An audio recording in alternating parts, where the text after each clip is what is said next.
Mom, please, stop. You'll make yourself sick. How can I not be upset? Look at what your brother has done, bringing that woman home with her belly that big. He's going to be the death of me. Through the closed door of our living room, the wails of my mother-in-law, Sharon, still rattled my eardrums. In my arms, my 3-year-old son, Leo, was pale with fright, his little arms locked tight around my neck.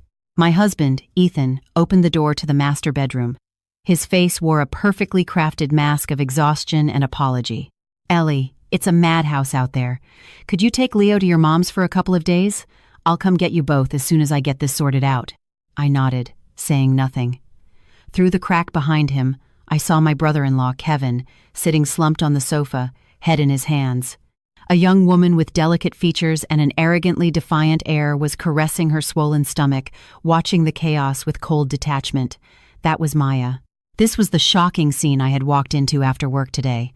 My brother-in-law had gotten someone pregnant. His wife of less than a year, after a hysterical fit that destroyed half the living room, had been taken away in tears by her family. Ethan placed Leo's small suitcase in the trunk of my car, then leaned in to kiss our son's forehead, his actions as gentle as a model father's. Be a good boy, buddy. Go have fun at Grandma's for a few days. Daddy will be there to get you soon. He straightened up and took my hand, his eyes overflowing with guilt. Ellie, I'm so sorry you have to go through this. Kevin, he's my brother. I have to clean up his mess. With the house like this, you're the only one I can count on to keep things steady. I know, I said softly, pulling my hand away. You should go back inside. Your mom needs you. Drive safe. I started the car. In the rearview mirror, I watched him standing there, a tall, sturdy figure watching me drive away, as reliable as ever. But for some reason, the sight of it today left a strange, hollow feeling in my chest. Once we were out of the neighborhood, Leo fell asleep in his car seat. The city lights streamed past the windows, painting my face in shifting patterns of light and shadow. I took a deep breath, trying to quell the inexplicable anxiety rising within me. Kevin had always been irresponsible. While this situation was unexpected, it wasn't entirely out of character. As the older brother, it was Ethan's duty to handle the fallout, and as the sister-in-law, temporarily removing myself from the drama was the smartest move. It was all perfectly logical. So why couldn't I get Maya's fleeting, provocative glance out of my head? The car was on the freeway now, my mind a chaotic mess. Suddenly, my stomach dropped. I slammed on the brakes. Damn it, I whispered. I'd forgotten Leo's immunization records in the study drawer. He had a vaccination appointment at the clinic tomorrow. They wouldn't do it without the records. I checked the GPS. It was only a 15-minute drive to turn around and go back. They were probably still dealing with Kevin's mess. I could slip in, grab the folder, and leave without anyone noticing. No awkward encounters. Decision made. I turned the car around and headed back home. To avoid drawing attention, I parked on the street outside our gated community. Carrying a sleeping Leo, I tiptoed up to our apartment. The lights were still on, but the shouting from the living room had ceased. It was quiet. Relieved, I took out my key, but just as I was about to insert it into the lock, I heard my husband's hushed voice from inside, laced with impatience and a placating tone. All right, stop crying. Isn't everything going according to our plan?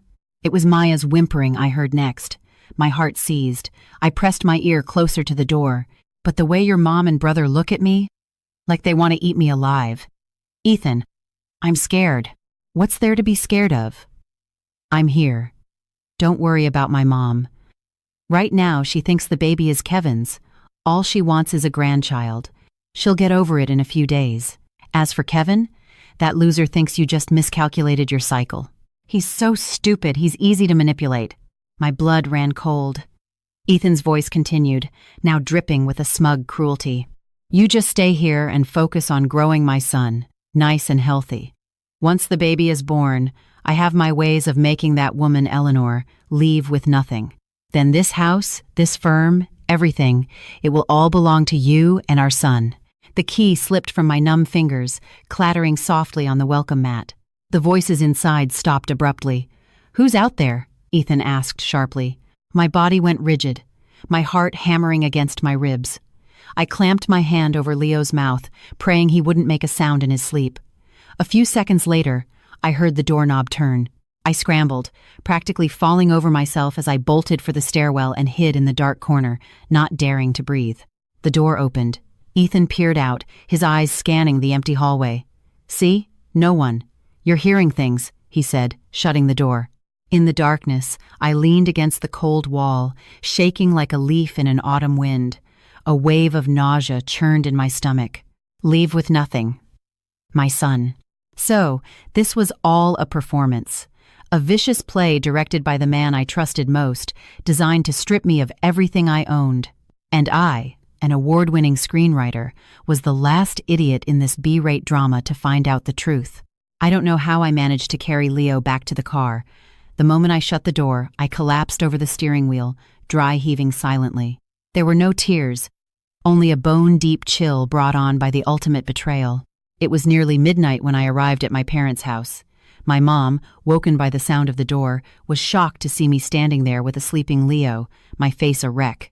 "Ellie? What happened?" "Mom, something came up at Ethan's. I'm staying here with Leo for a few days," I managed, forcing a smile that felt more painful than a sob. My voice was raw. "I forgot his immunization records. We'll have to reschedule his shot." My mom took Leo from my arms, her face full of concern. She didn't press further, just sighed. "You're a grown woman, still so forgetful. Go take a hot shower. You look as white as a ghost." I nodded and went into the bathroom, turning the water on as hot as I could stand. The scalding spray washed over my body, but it couldn't warm the heart that had frozen solid inside me. I didn't cry. For a professional writer, emotions are tools, not masters. When a story deviates from the outline, the first step isn't to break down. It's to calm down, analyze the structure, find the plot holes, and then rewrite it. After my shower, I locked myself in my old bedroom, which now served as a study. On the shelves were the well-worn crime novels and psychology textbooks from my college days at NYU. I didn't turn on the light, sitting at the desk in the moonlight filtering through the window. I didn't need pen or paper. My mind was my most precise workshop. I began to break down the scene. I replayed the last hour in my mind, over and over. Ethan's attentiveness, Sharon's fury, Kevin's weakness, Maya's smugness. Every expression, every line of dialogue, every gesture became a slow-motion shot, dissected and analyzed. Before, I saw them as family, my vision clouded by a filter of affection. Now, I saw them as characters in my new script, and everything became crystal clear. The sky began to lighten. In my mind, I had constructed a clear character map and a plot outline. This wasn't a simple affair. This was a meticulously planned conspiracy to seize my assets, using marriage as a cover and a child as a weapon.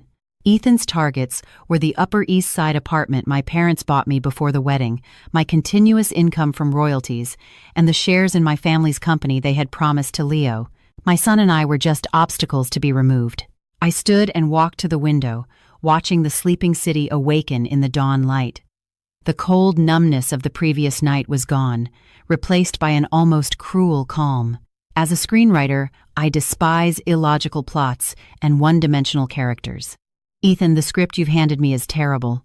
So terrible that I have no choice but to write it a completely different ending." My phone buzzed, a text from Ethan. "Morning, honey. Are you awake?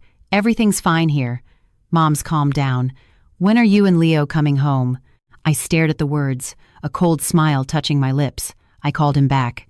"Ethan," I said, my voice deliberately thick with sleep. "My mom won't let us leave," she says. "She says your family's drama is too much. She's worried it'll scare Leo. She wants us to stay a few more days." There was a pause on the other end, then Ethan's gentle, helpless voice. "I understand. It's all Kevin's fault. But please, try to talk to her. We're a family. We can't just hide away. The house feels so empty without you." "I know," I said softly, my tone full of understanding. "Don't worry. I'll keep trying to convince her. Oh, by the way, could you check the top drawer in the study for Leo's immunization records? I think I forgot them." "Of course. I'll go look right now. Ellie, you're the best." After settling my parents and son, I made an excuse to go out. I didn't drive to my office downtown. Instead, I drove to an inconspicuous pub in an old Hell's Kitchen neighborhood. In a quiet booth in the back, a man with a full head of white hair, but a sharp, energetic demeanor, was nursing a whiskey. This was Marcus "Mac" O'Connell, a retired NYPD detective captain who now ran a private security consulting firm. He was also my go-to consultant for all my crime scripts. "Kid, what brings you all the way out here?" Mac said, gesturing for the bartender to bring me a drink. His eyes, cloudy with age but still sharp, swept over my face. "From the look of you, this ain't about a new script." I took a sip of the water the bartender set down. The cool liquid did little to chase away the chill in my heart. "Mac, this time, it might be more complicated than any script I've ever written. I didn't talk about my family. That was my rule, and a sign of respect for Mac. Instead, I used the language we understood best. I'm workshopping a new story. It's about a cuckoo in the nest." I looked him in the eye and spoke slowly. "In the story, the husband conspires with his mistress to steal his wife's assets. He gets his own brother to be the fall guy for the pregnancy. His plan is to wait for the mistress to give birth, then kick out his wife and their original child, securing both the inheritance and his own bloodline." Mac's hand, holding his glass, paused for a fraction of a second. He looked up at me, his gaze deepening. "That's one cold bastard of a protagonist," he said, his voice a low gravel. "And the situation is critical," I continued. "So, as the writer, I need to design a complete counterattack for the heroine. A plan that allows her to get back everything that belongs to her and ensures the villains are punished, all without breaking the law. And this plan, it needs the most detailed, reliable research to back it up." Mac was silent for a moment, then set his glass down. "All right, kid, tell me what kind of research you need." He got it. That's the beauty of talking to smart people. No lengthy explanations needed. "I need 2 teams, I said, holding up 2 fingers. "First, I need the best private investigator you know. I need a full background check on a character named Maya, 24 years old. I gave him her basic information. I need everything from the day she was born, social circles, financial records, spending habits, even her entire romantic history before she met Kevin. I want to know her inside and out." Mac nodded. "That's the easy part. Second," I took a deep breath, "I need a highly professional forensic accounting team. I need them to go through all the assets under my name, my husband Ethan Cole's name, and our respective parents' companies. I want a full breakdown of all cash flow, especially large transfers within the last year, any offshore accounts, and possible proxy holdings. I suspect the male lead started moving marital assets long before the story began." This time, Mac's brow furrowed. "Ellie, digging up dirt on a person is one thing. Digging into corporate books, that's a whole other league." "Mac," I interrupted, looking him straight in the eye. "My consultant fee for this script has no upper limit. I have only one condition: absolute discretion, absolute thoroughness, and absolute legality. I need things that will stand up in court as evidence." Mac looked at me, his expression complex. He'd known me for nearly a decade, from a rookie writer to an industry name. He knew my character. I would never resort to such measures unless I was pushed to the absolute edge. He let out a heavy sigh, then pulled out his phone and dialed a number. "Yeah, it's Mac. I've got a job for you. The ask is clean and complete. Money's not an issue. The client is solid gold. Hanging up?" He looked at me. "I got you your people. Best in the business, used to work for the DA's office. Tighter lips than a bank vault. But kid, I gotta warn you, once you start this, there's no turning back. Some truths are a lot uglier than anything you could write." "I know," I said, standing up and giving him a deep, respectful nod. "Thank you, Mac. This is a script I have to finish." The sunlight was blinding as I walked out of the pub. I pulled out my phone and saw a text from Ethan. "Honey, I found the immunization records. They were right in the drawer. When are you coming to get them?" I replied, "My mom is still worried. She said she'll bring Leo over herself in a couple of days. You just take care of your mom and your guest." Putting the phone away, I drove to another location, the legal department of my family's corporation. I wasn't there to ask about divorce. I was there to inquire about setting up an irrevocable trust with my son Leo as the sole beneficiary. I stayed at my parents' house for 3 days. I calculated the time, letting the tension simmer until I felt it was just right. Then I returned home with Leo, wearing the guise of a dutiful wife who understood the big picture. The moment I walked in, I saw my mother-in-law, Sharon, directing the housekeeper on how to prepare some organic bone broth for Maya. She froze when she saw me, then her face broke into an overly enthusiastic smile. She grabbed my hand, her grip so tight it felt like she was trying to crush my bones. "Ellie, you're back! Come in, come in! We've missed you so much these past few days," she exclaimed, her voice loud enough for a stage play, pulling me inside. "Look at you, being so formal in your own home. We're all family. There's nothing we can't talk through." I let her pull me onto the sofa. Ethan immediately sat down beside me, his arm wrapping naturally around my shoulders. "Ellie, I'm so sorry you were put through that," he sighed, his face a mask of remorse. "It's all Kevin's fault, that damn kid. He upset you and Mom." Maya, sitting in an armchair, stroked her belly and shot me a timid glance before quickly looking down, playing the part of a pitiful victim. Kevin stood by the wall like a scolded child, not daring to lift his head. What a perfect portrait of a family weathering a crisis together. I managed a weary, helpless expression. "Mom, Ethan, don't say that. I wasn't angry with anyone. It's just that Leo is so young. I was worried all the fighting would scare him." "See? Ellie is so understanding." Sharon immediately seized on my words, slapping her thigh. "I told you, our Ellie is the most reasonable one. Not like some people who make a mountain out of a molehill and drag the family name through the mud." The jab was clearly aimed at Kevin's estranged wife. Clearing her throat, Sharon got to the point. First, she tore into Kevin with righteous fury. Then, her tone shifted to one of weary resignation. "Well, what's done is done. We can't change it now. This is still our family's blood." She glanced at Maya's belly, her expression complicated, but desire ultimately won out. "Ellie, you're the older sister-in-law. We need you to take the lead on this. Look at this girl, Maya. She has no official status. It's a sad situation. We can't just let her be out on her own, can we?" Ethan chimed in right on cue. "That's right, Ellie. Kevin's marriage is obviously over, but the baby is innocent. I was thinking, we let Maya stay here for now so she can have a peaceful pregnancy. We can figure out the rest after the baby is born. What do you think?" They tag-teamed me, tossing the decision into my lap. Their strategy was brilliant. If I agreed, it meant that I, in my official capacity as sister-in-law, was accepting Maya and the Cole family blood in her womb.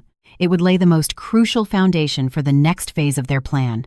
I remained silent for a moment, pretending to weigh the difficult decision. Then I looked up at them, a serene, magnanimous smile spreading across my face. "Mom, Ethan, I understand how difficult this is for you," I said softly, my voice laced with a barely perceptible hint of grievance. "Kevin is Leo's uncle. His child will be Leo's cousin. What else can I, the aunt, say? Let's do as you suggest. Let Miss Maya stay here for now. If there's anything you need from me, just ask." My reasonable response made Ethan and Sharon visibly relax. Ethan's arm tightened around my shoulders as he planted a kiss on my forehead. I knew it. My wife is the best woman in the world. Sharon was beaming. "That's right. This is how a family should be. Ellie, don't you worry. Mom knows you've been wronged. I'll make it up to you, I promise." Only Maya, upon hearing me call her Miss Maya, showed a flash of resentment before it was quickly replaced by a smug satisfaction. I accepted their praise with a gentle smile, silently grading their performance in my mind. In the days that followed, I became the perfect, virtuous sister-in-law. I personally oversaw Maya's diet, even preparing nourishing soups for her myself. I would accompany her on walks, chat about pregnancy tips, and show concern for her every need, so much so that even Sharon was full of praise. "Oh, Ellie, you're such a good person," Sharon would say, grabbing my hand. "Kevin is so lucky to have a sister-in-law like you." Ethan grew even more affectionate, bringing me small gifts every day when he came home from work. Our marriage seemed to have returned to the honeymoon phase. They were all convinced I had accepted the new reality, that I had been successfully broken. Under this guise of gentle compliance, I quietly gathered my props. One afternoon, on the pretext of tidying up the guest room where Maya was staying, I sent the housekeeper away. On her nightstand, I saw a brand new laptop. I opened it. No password. A person like Maya probably thought the most obvious place was the safest. I didn't look through sensitive chat logs. That would be too easy to trace. Instead, I opened her browser history. As expected, alongside searches for luxury baby gear and designer handbags, a few entries caught my eye. Lenox Hill Obstetrics, Mount Sinai Birthing Suites, Top Private Maternity Hospital Packages NYC. A small smile played on my lips. The hospital Sharon took her to for checkups was a public one near our home. But Maya was researching these expensive private hospitals, known for their privacy and five-star service. What did that tell me? It meant she and Ethan had a secret, high-end plan for this baby. I closed the laptop and cleaned the room immaculately, as if nothing had happened. That night, the first batch of research from Mac arrived in an encrypted email. I locked myself in the study, put on my headphones, and opened the file. The report was exhaustive. Maya came from a modest background. Her parents were working-class people from a small town in the Midwest. She had graduated from a third-tier art school and worked as a moderately successful model in the city, her income unstable. But a year ago, her life had undergone a dramatic transformation. She had acquired a fully paid-for condo in a luxury building downtown and a Porsche worth nearly $100,000. Mac's team had traced the source of the funds for the condo and car to an offshore shell corporation. The more critical clue was Maya's bank statements. For 3 months before she officially started dating Kevin, a recurring deposit of $50,000 appeared in her account each month. The transfers came from another seemingly unrelated third-party company.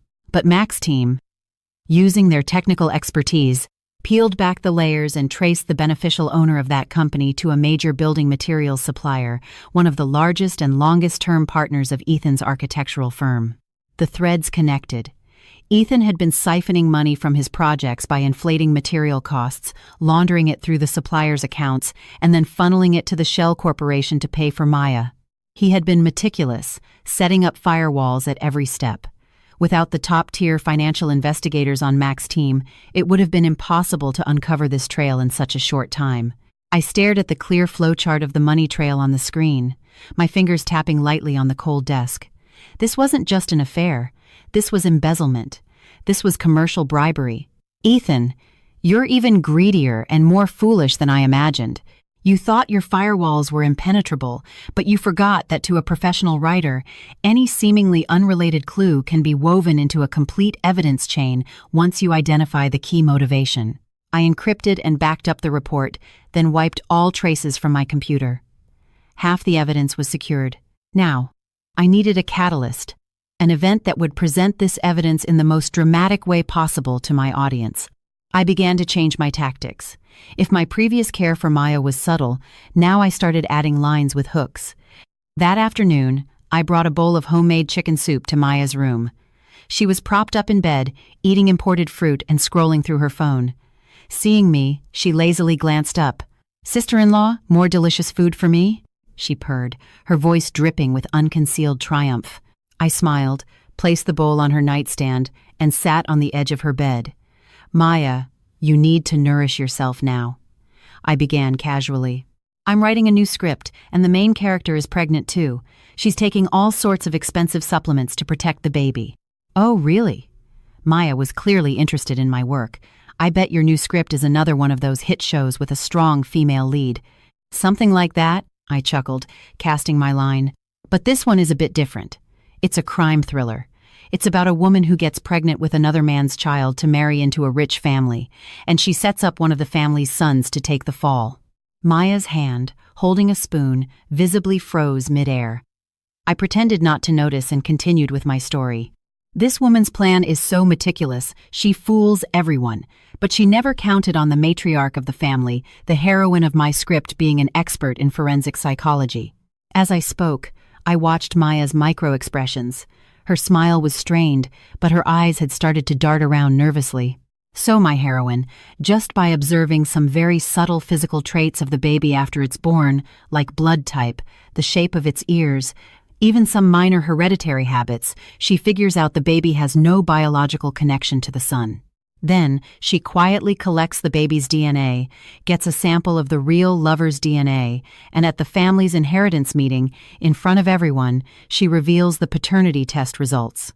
I paused, looking at Maya's now pale face, and added with a tone of mock pity, "Isn't that woman foolish? With today's technology, you can't fake DNA." In the end, not only is she kicked out, but she's also sued for fraud by the family. A really tragic ending. I picked up her soup bowl, stirred it gently, and blew on it before handing it to her. Here, drink this before it gets cold. Don't mind me rambling on, it's just a story. Maya forced a smile that looked worse than a grimace and took the bowl. I could see her hand trembling slightly. Wow, sister-in-law, you're funny. That's quite a story. It is, isn't it? I stood up and adjusted her blanket, my smile serene. It's how I make a living. Well, enjoy your soup. I'll let you rest. The moment I stepped out of the room, the smile vanished from my face. I knew my first line of dialogue had been planted like a ticking time bomb in Maya's mind. She would be afraid. She would panic. And a person in a panic is the easiest to manipulate and the most likely to make a mistake. While planting the psychological bomb in Maya, I began working on the weakest link in the chain of lies. My brother-in-law, Kevin. Ever since Maya moved in, Kevin's status in the house had plummeted. Sharon glared at him all day, scolding him for disgracing the family name. Ethan constantly lectured him in his capacity as the older brother, telling him to take responsibility and appease Maya. He was like a caged animal, frustrated and suffocating with nowhere to vent. I needed to give him an outlet that would allow him to redirect his anger away from himself and onto others. One evening, Ethan had a business dinner and wouldn't be back until late. Sharon was at a dance rehearsal for her community group. It was just me, Leo, Kevin, and the pampered Maya in the house. I had the nanny take Leo out to the backyard to play. Then I brought a plate of cut fruit and knocked on Kevin's door. He was playing video games with his headphones on, his face a mask of dejection. "Kevin," I called softly. He took off his headphones and stood up awkwardly when he saw me. "Ellie, you've seemed down lately. Have some fruit," I said, placing the plate on his desk and pulling up a chair, my tone as warm as a trusted confidance's. "Ellie, He started to speak, then stopped, his eyes red. "I know you're feeling wronged," I said, jumping in before he could continue. "This whole thing isn't entirely your fault. Young people make mistakes. It happens." My understanding was the key that unlocked his floodgates. "Ellie, you have no idea. I'm the bad guy to everyone. Mom yells at me all day, Ethan lectures me, and Maya, she acts like a queen. She wants the best of everything, and I don't have the money to give it to her. I told her we should just go get a marriage license, but she refuses. She says we have to wait until after the baby is born. I really don't know what to do anymore." He buried his head in his hands, his voice choked with anguish. I listened quietly, handing him a tissue. "Kevin, as your sister-in-law, there's something I want to say, but I'm not sure if I should." I looked at him with feigned hesitation. "Ellie, please, say it. You're the only one I can trust right now." "I don't think Maya really wants to build a life with you," I said, choosing my words carefully. "Think about it. If a woman truly loved you and your child, why would she refuse to even marry you? The way she's dragging this out, it's like she's waiting for a better offer." Kevin looked stunned. "A better offer? What do you mean?" I sighed, beginning my logical induction. "She probably thinks you can't give her the life she wants right now, so she's using the baby to tie you down. Or rather, to tie down our family. She's waiting for Ethan, for Mom and Dad, to give her a satisfactory price." "Price?" Kevin's face darkened. I nodded, then deployed my prop. "Kevin, something's been bothering me. A few days ago, I was helping Ethan organize his study, and I accidentally saw a bank transfer record. It was from one of his friend's companies. A huge amount, almost $300,000. I paused, watching his shocked expression. I didn't think much of it at the time, figured it was a business transaction. But hearing what you just said, I suddenly remembered the transfer was made right around the time Maya moved in. And the recipient's account, I think the last name was Maya. I didn't directly name Maya's family, keeping it vague to make it sound like an accidental discovery. Kevin's breathing grew ragged, his eyes wide. "Ellie, are you saying Ethan gave Maya $300,000? I quickly waved my hands in a panic. "Oh, don't jump to conclusions. I didn't say that. Maybe Ethan felt bad for you and wanted to help you out with Maya, so he gave you the money." The more I tried to deny it, the more convinced Kevin became. "Help me?" he sneered, his fists clenching. "If he wanted to help me, why didn't he just give me the money? Why go behind my back and secretly give it to her? Does he think I'm an idiot? Once planted, the seed of suspicion would grow wildly in his weak and insecure heart. He would start to question if the baby was even his. He would start to question what role his own brother was really playing in all this. Seeing the fire of anger and jealousy ignite in his eyes, I knew I had succeeded. I stood up and patted his shoulder. Kevin, don't overthink it. Ethan always has our best interests at heart. Maybe he had his reasons. Eat your fruit. I'm going to check on Leo. I left him there, alone, to stew in his own confusion and rage. Ethan was on top of the world lately. He was pouring all his energy into bidding for the Apex Center for the Arts project. For him, this wasn't just a massive contract. It was his coronation, the project that would elevate him to the top of his field and finally free him from the shadow of my family's influence. He needed this new city landmark to prove his worth, to announce to the world that Ethan Cole was a self-made man. He had pulled out all the stops. Through Mac's channels, I learned that he wasn't just working on the business front, he was also making plenty of moves behind the scenes. The ultimate decision-maker, the city's Deputy Mayor Thompson, had become the focus of his lobbying efforts. I had met Deputy Mayor Thompson once at one of my father's dinners. He was a stern, old-fashioned man who valued family ethics and personal integrity above all else. Rumor had it that he once sidelined a highly talented subordinate without hesitation because the man had an extramarital affair. This was Ethan's greatest vulnerability, and it was the stage I had meticulously chosen for his grand execution. As the bidding entered its final, heated stage, Ethan decided to host a high-end private cocktail party on the rooftop terrace of our penthouse. It wasn't just to show off his wealth and taste, but to project the perfect image of a successful man with a happy family. He invited several key members of the project's review board and their spouses. Deputy Mayor Thompson's chief of staff and his wife were the guests of honor. That evening, I played the role of the impeccable hostess. I chose an elegant, champagne-colored gown that was tasteful yet radiant, perfectly complementing Ethan's successful man persona. With my arm linked through his, a gentle smile on my face, I moved with him through the mingling guests, handling conversations with ease.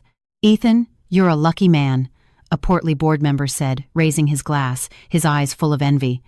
"Not only is your wife a brilliant screenwriter, but she's also so gracious and supportive, a true role model for the rest of us." Ethan's face beamed with pride. The arm around my waist tightened. "You're too kind, Mr. Davis. But really, any small success I have is all thanks to Ellie's support. She's the real powerhouse in our family."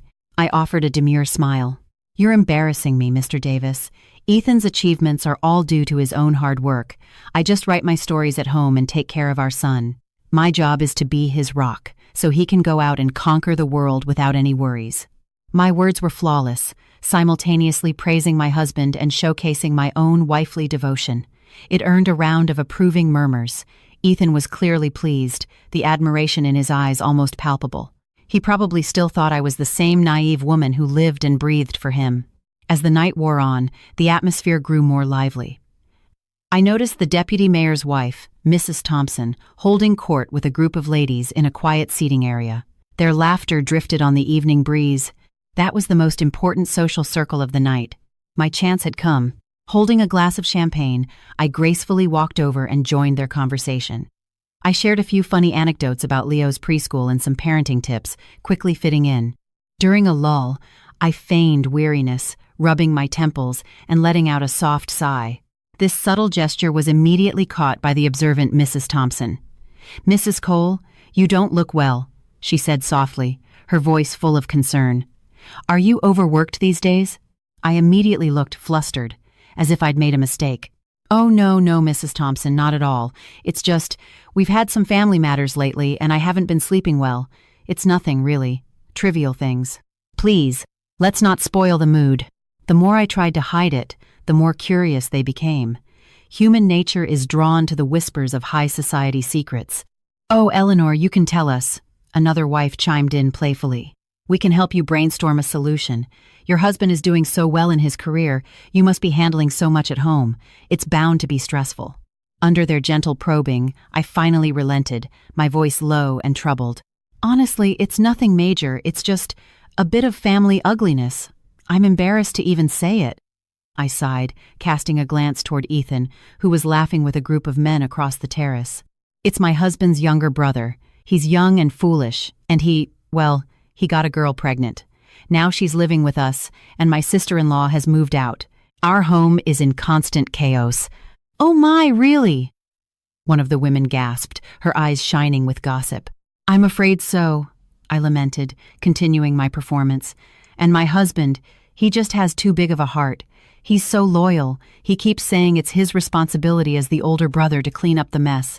He's been running himself ragged trying to handle it, so much so that he can barely focus on this important project at work. He told me just the other day that if he can't resolve this, he'd be too ashamed to even face Deputy Mayor Thompson. I skillfully dropped the deputy mayor's name, adding weight to the issue. I try to tell him to let it go, but he insists that a peaceful home is the foundation for everything. How can you succeed at work if your family is falling apart? What can a wife do? I just have to support him and pray this whole mess gets sorted out soon so it doesn't affect his career. After all, the Apex project means everything to him. My speech was a masterclass in subtext.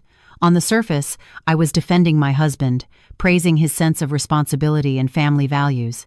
But in reality, I had delivered several key pieces of negative information to this crucial audience.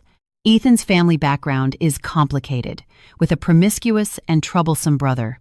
The Cole family is currently embroiled in an ethical scandal involving an illegitimate child, leading to domestic turmoil.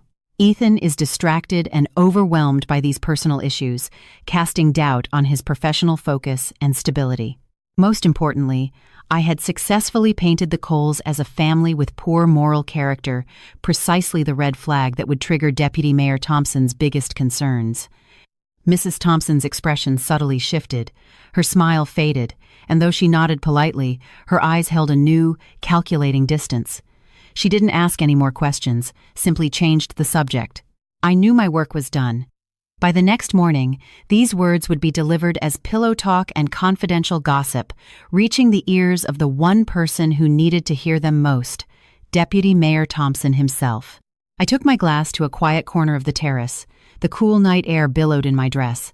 I looked down at the sparkling city lights and at the man holding court in the center of the party, a cold smile on my lips. 3 days after the party, just as I had predicted, the news came like a thunderbolt. The Apex Center for the Arts project was abruptly put on hold by the city. The official reason was vague. Re-evaluation of bidder qualifications and comprehensive background review required. Everyone in the industry knew what that really meant. Ethan Cole was out. Ethan got the call at his office. I wasn't there, but I could imagine his face. He came home that evening like a storm cloud about to burst, radiating a destructive energy. He stormed into the living room and saw Kevin sprawled on the couch, munching on potato chips with his headphones on, completely oblivious, engrossed in a video game. The scene instantly ignited Ethan's rage. He ripped the headphones off Kevin's head, his eyes red with fury. "You useless piece of trash," he roared. "This is all your fault." The sudden assault startled Kevin. Chips scattered everywhere. He stared blankly for a second, then his own anger flared. "What the hell is your problem?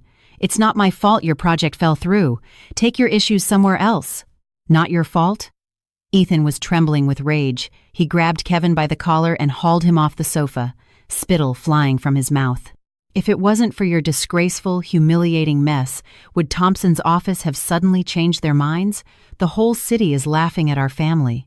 I'm telling you, Kevin, if I lose this project, you'll be the first person I deal with." Sharon rushed out of her room at the sound of the shouting. Seeing her sons at each other's throats, she immediately sided with her eldest. "Kevin, your brother is right. Look what you've done. Not only are you a failure yourself, but now you've ruined your brother's future. Are you trying to kill this whole family?" All the frustration Kevin had been swallowing for weeks, the daily scoldings from his mother, the lectures from his brother, Maya's dismissive attitude erupted like a volcano. "My fault? It's all my fault," he screamed, violently shoving Ethan's hands away with surprising strength. "All you do is blame me. Has anyone in this house asked me how I feel? Ethan, you look me in the eye and tell me that $300,000 you gave Maya, was that really for me? Are you telling me you didn't have another motive?" What nonsense are you talking about?" Ethan's face paled, a flicker of panic in his eyes. "Nonsense?" Kevin laughed coldly, advancing on him like a cornered animal. Fine. Then tell me why you gave her that much money behind my back. Tell me why that limited edition designer bag she has is the exact same one you brought back from your business trip last month. Don't tell me you bought that for me out of the goodness of your heart, too. Kevin hadn't been idle. The seeds of doubt I had planted had turned him into a secret observer, noting every suspicious interaction between his brother and Maya. Ethan faltered under the barrage of questions. That? I felt sorry for her. I was helping you smooth things over. What do you know? Smooth things over? Kevin's laugh was even more mocking. Does smoothing things over require buying her a $10,000 bag? Does it require the two of you to be locked in the study for hours when I'm not home? Ethan, do you take me for an idiot, or do you take this entire family for idiots?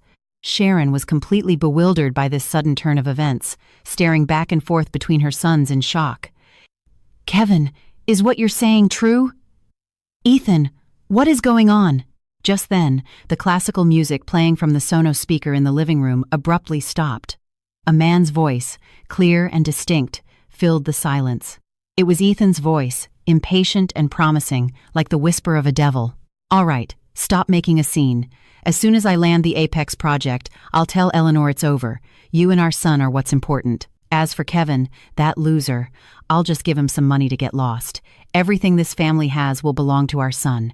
The recording was from the day before. I had captured it using a miniature listening device hidden in a potted plant in the study while Ethan was on the phone with Maya. I had then used my phone to schedule it to play at this exact time. I had calculated that the project's failure would trigger a massive fight. I had calculated that this fight would bring all their resentments to the surface. And I had calculated that this recording would be the final, crushing blow, bringing the drama to its climax.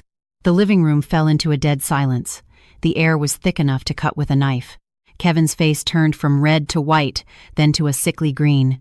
He looked like a statue struck by lightning, slowly, mechanically turning his head to stare at the brother he had always worshipped, his eyes filled with the horror of looking at a stranger, an enemy.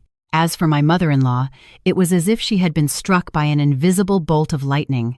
She trembled violently, her mouth agape, making strangled, gasping sounds. She pointed a finger at Ethan, the same finger that had so often caressed his cheek, shaking uncontrollably. Her golden boy, the vessel of all her hopes, had schemed against his own brother and planned to cast out the daughter-in-law she had just been praising. Ethan's expression was a spectacle. Shock, panic, disbelief all flashed across his face before settling into a deathly gray. He was a clown stripped naked on stage, all his lies and manipulations brutally exposed. He knew it was over. I descended the stairs slowly, my face a mask of shock and grief, as if I, too, had just heard everything for the first time. Ethan, is what the recording said true? I asked, my voice trembling, tears welling in my eyes, perfectly conveying the heartbreak of betrayal. My appearance was the spark that ignited the powder keg. With a guttural roar, Kevin lunged at Ethan, all his pent-up rage exploding in a single, vicious punch to the face. You're not human! You schemed against your own brother! I'll kill you! The two men were on the floor, trading blows. The living room erupted into chaos. My mother-in-law could no longer stand it. Her eyes rolled back in her head, and she collapsed. "Mom!" I screamed, rushing to catch her limp body. The house had devolved into a madhouse, a scene from an out-of-control absurdist play. The wail of an ambulance siren cut through the quiet of our neighborhood. Sharon was rushed to the nearest hospital. After a series of urgent tests, the diagnosis came: a severe cerebral hemorrhage. She needed immediate brain surgery. The long corridor outside the operating room became a microcosm of our shattered family. Kevin sat slumped on a cold bench, like a puppet with its strings cut, staring blankly at the floor and muttering, "It's not real! How could this be real? It's all fake!" The shock had sent him into a complete breakdown. Ethan, his face bruised and his lips split, paced anxiously. His phone rang incessantly, calls from the office about the suspended project, calls from relatives demanding to know what happened. He was a wreck, all his former composure gone. I, in turn, played the part of the helpless, fragile wife, crushed by her husband's betrayal and the sudden family tragedy. I leaned against the cold wall, my shoulders shaking, not with loud sobs, but with silent, streaming tears. This suppressed grief was far more effective at garnering sympathy than any hysterical outburst. I knew that in moments of chaos, the first person to regain control dictates the narrative. I needed Kevin. I needed him to pull himself out of his stupor and become my sharpest weapon. I dried my tears, bought a bottle of water from a vending machine, and walked over to him. I pressed the cold bottle against the back of his hand. He flinched and slowly looked up. His eyes, once clear, were now a web of red. "Ellie," he rasped. "Kevin, pull yourself together. Your mom needs us," I said, my voice deliberately hoarse with shared grief. "Ellie, I'm the biggest fool in the world, aren't I?" he choked out, grabbing his hair. "I treated an enemy like a brother. I helped him hurt you. I almost raised his child for him." I didn't answer right away. Instead, I took a manila envelope from my bag, a file I had prepared just for him. I placed it gently on his lap. "What's this?" he asked, looking at the envelope blankly. "It's something I found," I said, my voice catching. "Kevin, I didn't want to show you this. I kept thinking, peace in the family is what matters. I didn't want to make things ugly. But now, with your mom like this, I can't let you both stay in the dark any longer." My words painted me as a fellow victim, someone who had suffered in silence for the sake of family unity, forced to fight back only at the last possible moment. Kevin's trembling hands opened the envelope. The contents were carefully curated by me. First, the bank records of Ethan's transfers to Maya's family, the dates and amounts all clearly marked. Second, the purchase agreements for Maya's condo and Porsche, with all payment information pointing directly to the offshore shell company connected to Ethan's firm. Third, several high-resolution photos of Ethan and Maya together kissing in a parking garage, feeding each other in a fancy restaurant, each one a dagger through the heart of their supposed brotherly bond. And the final fatal exhibit, a copy of Maya's patient file from a top private maternity clinic, obtained by Mac through his channels. Not only did it bear Ethan's signature as the partner, but it also clearly stated that based on the ultrasound, the fetus's gestational age was a full 6 weeks older than the night of Kevin's supposed drunken mistake. It was all there, in black and white, irrefutable. Kevin flipped through the pages, his hands shaking more and more violently. When he saw the final document with Ethan's signature, a choked, animalistic sound escaped his throat. He threw the papers onto the floor, where they scattered like torn white butterflies. "Monster! They're both monsters!" he howled, slamming his fist into the wall. Blood trickled from his knuckles. I immediately knelt and calmly began gathering the scattered evidence, reassembling the file, and pressing it back into his hands. "Kevin," I said, gripping his shoulders, forcing him to look at me. My voice was clear and strong. "Now is not the time to fall apart. Your mom is in surgery. The firm is in chaos. You listen to me. You are the rightful son of this family. You are not useless. There are things you have to fight for now. Not for yourself, but for your mother in that hospital bed, and for the child you were deceived into believing was yours." My words were a shot of adrenaline to his collapsing psyche. I wasn't telling him to let go. I was stoking the fires of his revenge. For someone so utterly betrayed, vengeance was the only thing that could make him stand again. His eyes shifted from despair to a hard, cold fury. That was the look I needed. Just then, the light above the operating room door went out. The surgeon emerged, exhausted. The surgery was a success, he told us, but due to the amount of bleeding, her recovery would be long and difficult. Most importantly, she could not endure any more stress. Ethan, finally releasing a breath he'd been holding, walked over to me, instinctively reaching for my hand. "Ellie, Mom's okay." I recoiled as if I'd been electrocuted, stepping back from him as if he were toxic. "Don't touch me," I said, my voice low and venomous. I channeled every ounce of a wife's betrayal and disgust into my eyes. "Ethan, we are finished." Without another glance at his stunned face, I turned and walked out of the hospital, leaving him to deal with the fallout and with the newly armed, vengeful Kevin. I checked into a 5-star hotel not far from home. I needed a quiet, controlled environment to write the final scenes of my script. For the next 2 days, my phone was a constant barrage of calls and texts from Ethan. At first, they were frantic demands. "Ellie, where are you? Mom just got out of surgery. How could you leave? Listen to me, it's not what you think." Kevin misunderstood. When I didn't reply, the tone softened to desperate pleas. Honey, I was wrong. Please come back. We can talk. Hit me, scream at me. Just don't ignore me. For Leo's sake, please give me one more chance. By the second night, it had become a howl of desperation. Ellie, I'm begging you, answer the phone. The firm is imploding. Kevin is trying to tear the company apart with some documents he found. Mom is crying in the hospital all day. This family can't survive without you. I read his messages with cold detachment. He was more afraid of me leaving now than ever before. With his mother incapacitated, his brother turned against him, and his career on the brink, I and my family's resources was his last lifeline. I would let him stew in that fear until his defenses crumbled completely. On the third night, as expected, my hotel room doorbell rang.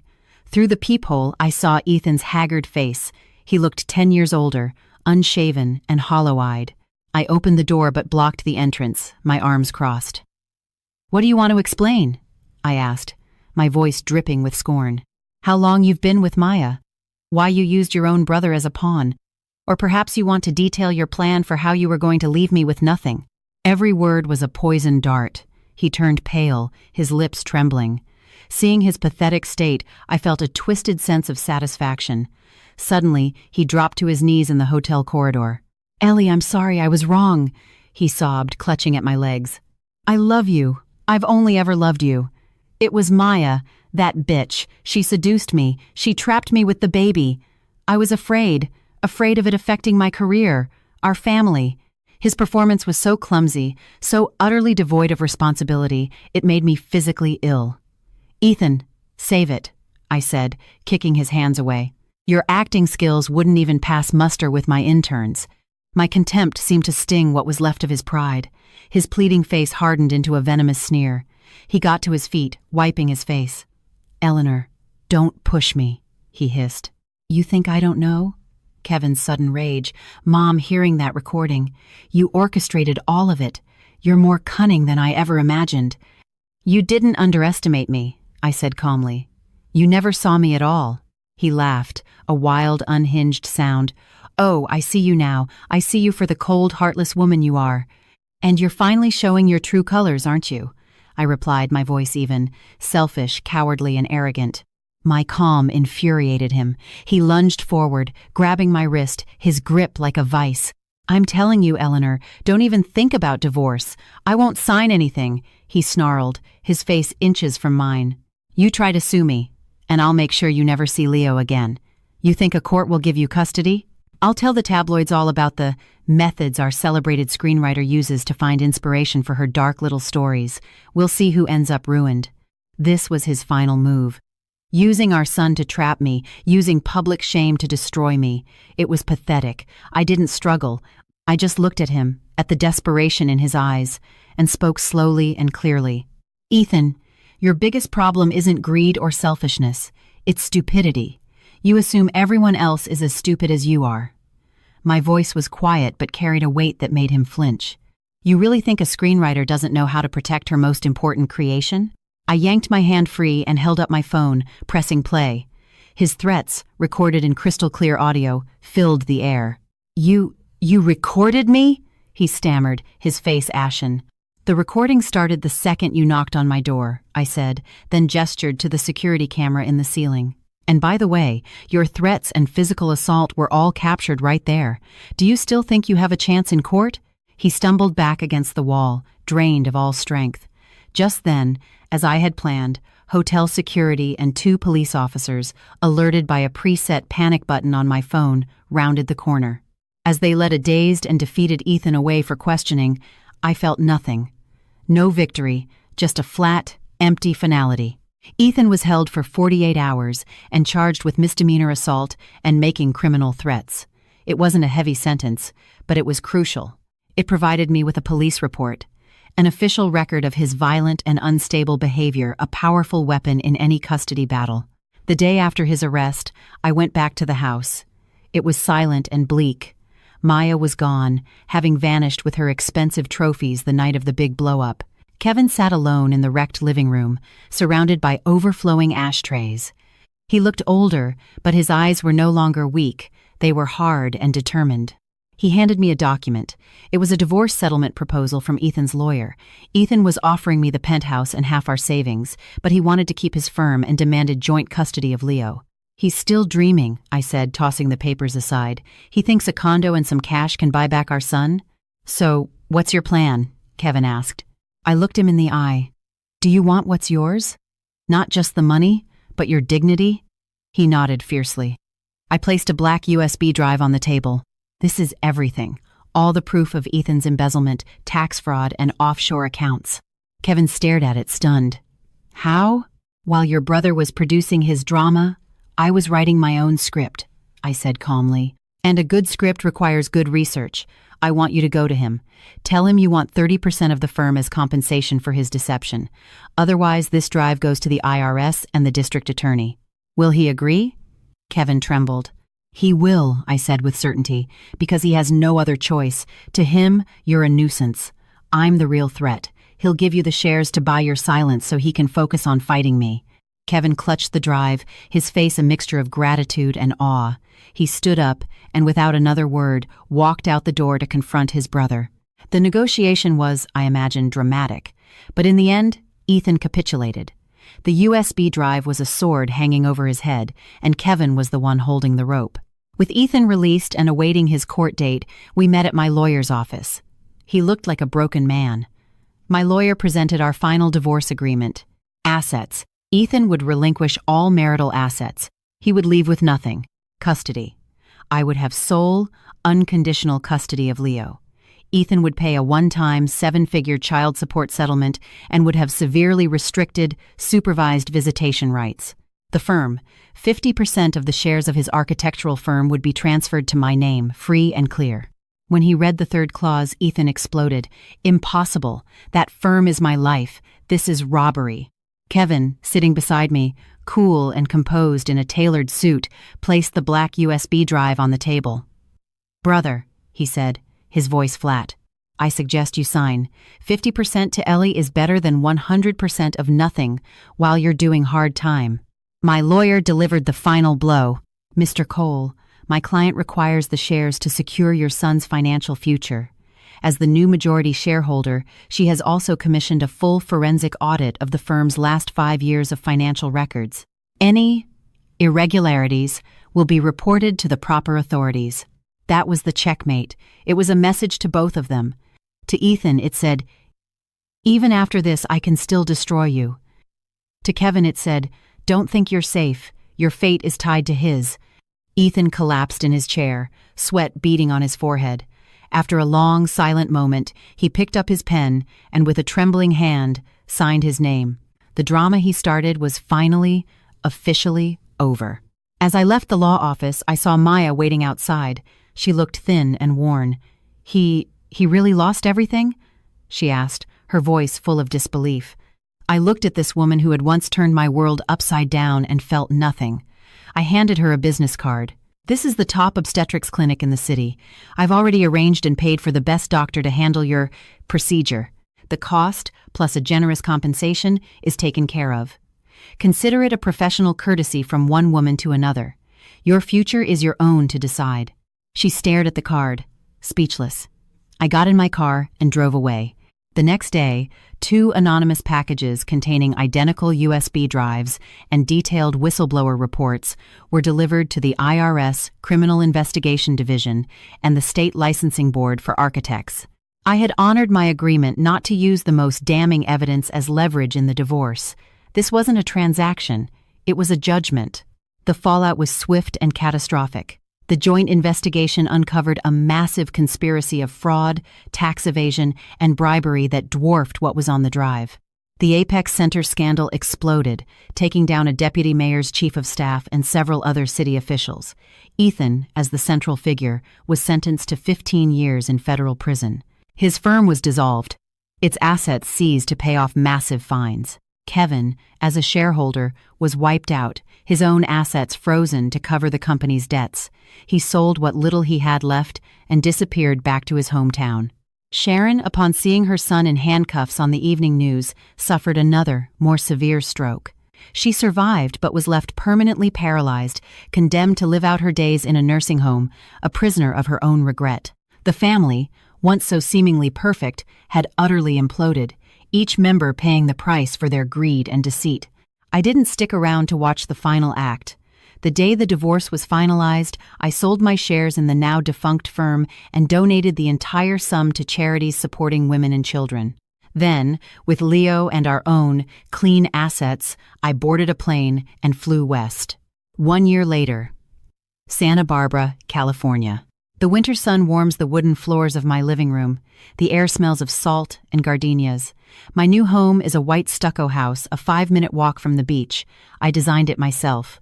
It is filled with light and life and holds no ghosts of the past. Leo is 4 now. He is tan and happy and loves to surf and build sandcastles with our golden retriever, Sunny. He rarely asks about his father. When he does, I tell him the truth in the simplest terms.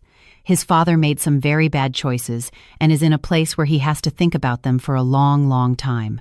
My writer's studio is thriving. My new show, The Mask Within, a dark, psychological thriller I wrote and produced myself, just premiered on HBO. With no big stars and no cheap drama, it became a word-of-mouth sensation, a critical and commercial hit.